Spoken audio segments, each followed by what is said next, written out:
This morning, we are dealing with ancient foundations and hidden unbroken curses. Dealing with ancient foundations and hidden unbroken curses. Our objective, number one, is to understand the impact of hidden foundation, of impact of foundations, of evil foundations,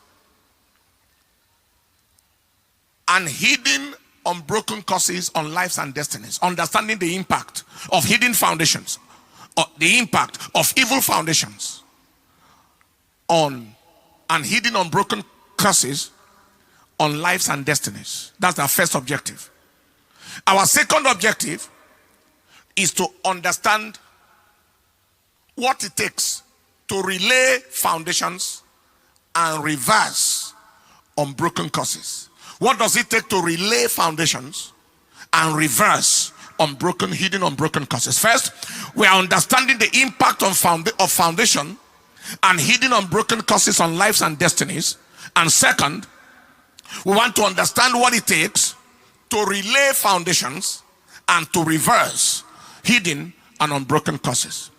I'm going to read Isaiah chapter 51 verse 16. So understanding the impact of evil foundations and hidden unbroken curses on lives and destinies, and then understanding what it takes to relay foundations and reverse hidden unbroken curses. Isaiah chapter 51 and in verse 16. Isaiah chapter 51 and in verse 16. He said, "And I have put my words in thy mouth, and have covered thee in the shadow of my hand, that I may plant the heavens and lay the foundations of the earth, and say to Zion, thou art my people." So my words in your mouth, that's verse 16. My words in your mouth will plant the heavens and lay foundations on the earth, which is what we are here to do. In Isaiah chapter 54 verse 11 all the way to verse 13, Isaiah 54:11. "O thou afflicted, tossed with tempest, and not comforted, behold, I will lay thy stones with fair colors, and lay thy foundations with sapphires." That is, you have been afflicted, you have not been comforted. To change that situation, go back to verse 11. It's smart enough. To change that situation, you have been afflicted, you have been tossed with tempest, you are not comforted. To change that situation, I want to lay your foundation. Probably there is something in the foundation that has made you afflicted and made you not comforted. I'm reading all the way to verse 13. "And I will make thy windows of agates, and thy gates of carbuncles, and all thy borders of pleasant stones. And all thy children shall be taught of the Lord, and great shall be the peace of thy children." From where your life was, I want to lay your foundations so that there can be peace around you, and so that your story can change. In Galatians chapter 3 and in verse 13, he said, "Christ has redeemed us from the curse of the law, being made a curse for us, as it is written, for it is written, cursed is everyone that hangeth on a tree, that the blessing of Abraham might come on the Gentiles through Jesus Christ, that we might receive the promise of the Spirit through faith." Somebody say aloud, amen. By way of introduction, I want to say 3 or 4 things about foundations. Number one, the foundation of every structure determines the future of the structure. The foundation of every structure determines the future of the structure. This structure, any structure anywhere, the foundation of every structure determines the future of the structure. Number two, the integrity or solidity of a foundation. Architects will tell us about structural integrity. The integrity or the solidity of a foundation determines the destiny of a construction. The solidity, the solidness, the integrity of a foundation determines the destiny of a construction. Thirdly, if I'm too fast, at the end of the message, you just pick it up and go over it. Thirdly, fault in the foundation equals failure or disaster in the construction. Fault in the foundation. We have had situations where whole structures collapse in this city and other places. Fault in the foundation equals failure or disaster in the construction, either immediately or eventually. The construction may collapse immediately, may fail immediately, or eventually it may fail if there is fault in the foundation. I read something some time ago about the fault in the foundation of a building that occasioned a crack on the 12th floor. Many years later, the challenge was in the foundation, but the crack was on the 12th floor. There are many of us like that in life, where along our journey of life, all of a sudden, certain challenges appear that were not there before. And you are wondering, where did this come from? Most times, from the foundation. Now, what is the foundation by definition? The foundation refers to the origins. Foundation refers to the origins, beginnings, underlying basis. Origins, beginnings, underlying basis, or principle of a thing or structure. It refers to the origins, the beginnings, the underlying basis, or the principle of a thing or a structure. What is the origin? What is the beginning? What underlays it? It's called foundation. Refers to the origins, the beginnings, the underlying basis or principle of a thing or structure. Number two, foundation refers to the forces that determine the existence or the future of a structure or a system. The forces that determine the future or the existence of a structure or a system. That is foundation. What are the forces that come into play to determine the existence or determine the future of a structure or a system? That is foundation. The forces that determine the future or the existence of a structure or a system.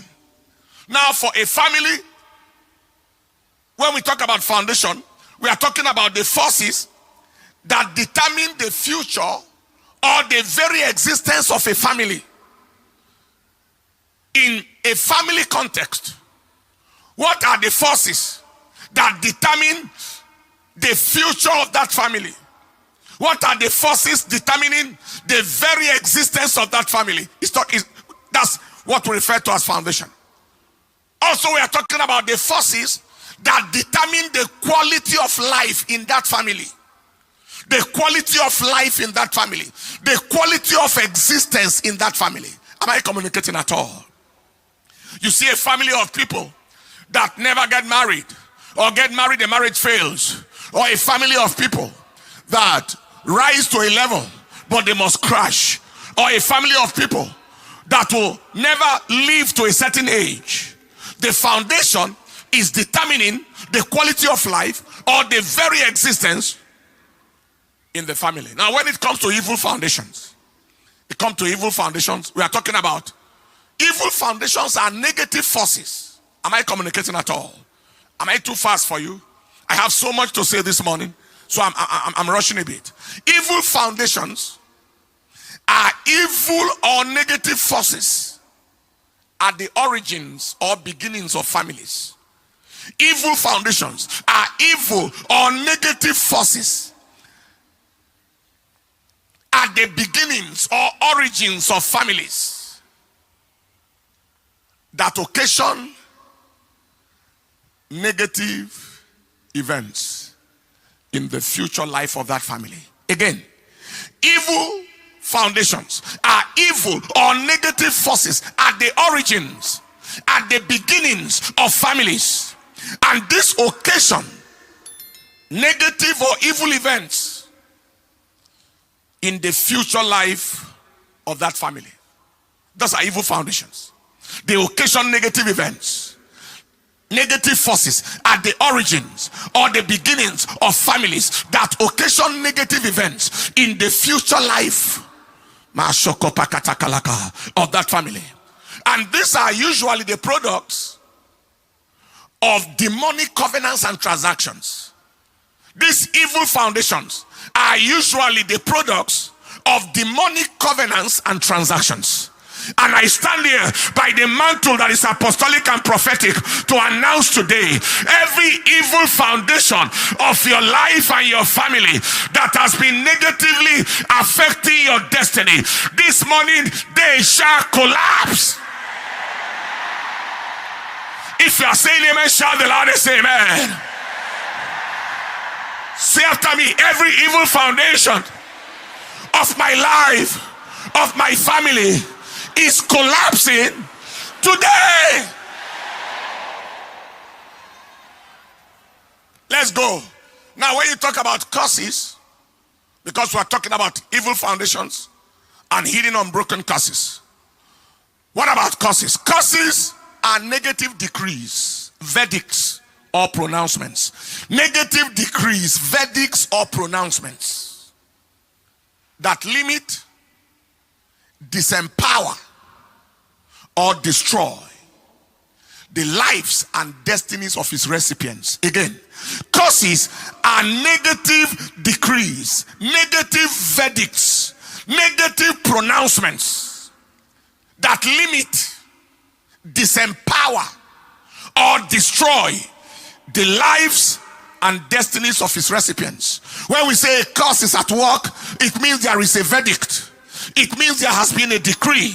It means there has been a pronouncement over the recipients of those of the curse that is limiting their life, or is disempowering them. They are not empowered, or is destroying outrightly their lives and their destinies. And again, the curses most times are the product of evil covenants or transactions. Most times, curses can come either deliberately by evil covenants and transactions, or they can come unwittingly. The person did not mean so much. I mean, he didn't have the mind to destroy anybody. He just said some things and made some pronouncements, and these pronouncements become binding.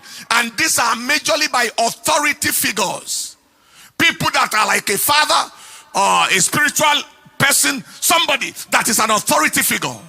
But I stand here in the name that is above every name, Jesus Christ, the resurrected Lord. Every negative verdict, negative decree, negative pronouncement that has been fighting your life and destiny, today they shall crumble and collapse. You believe that? Shout the loudest amen.